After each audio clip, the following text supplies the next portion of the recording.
নমস্কার বন্ধুরা, আপনারা সবাই দেখছেন সরকারি সংবাদ ইউটিউব চ্যানেল।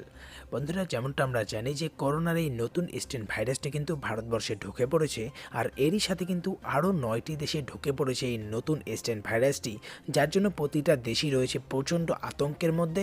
আর এরই মধ্যে এই নতুন ভাইরাসটির আবারও জিনগত পরিবর্তন ঘটে গিয়েছে। বন্ধুরা, মূলত 8 ডিসেম্বর থেকেই ইউরোপ ও আমেরিকা থেকে এই নতুন করোনা ভাইরাসটি ছড়িয়ে পড়া শুরু করে।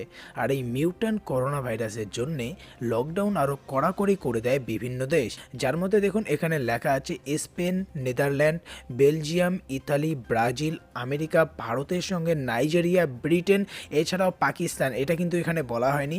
পাকিস্তান সহ 10টি দেশে ঢুকে পড়ে এই নতুন প্রজাতির করোনা ভাইরাসটি, যার পোশাকি নাম দেওয়া হয় ভুই 202012/0।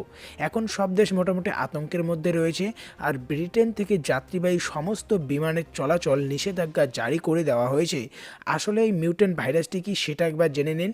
মিউট্যান্ট ভাইরাসটির সঙ্গে জিনের গঠনে কি বদল হচ্ছে, কতটা সংক্রামক এই নতুন প্রজাতিটা, বিশ্বজুড়ে বিজ্ঞানীরা কি মতামত জানিয়েছে সেটাও একবার দেখে নিন।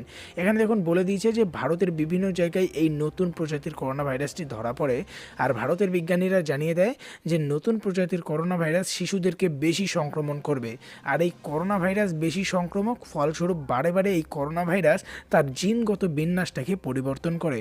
ব্রিটিশ বিজ্ঞানী বলে যে এই নতুন ভাইরাল স্ট্রেন খুঁজে পাওয়া গেছে, তার নাম B117, বৈজ্ঞানিক নাম ভুই 202012/01।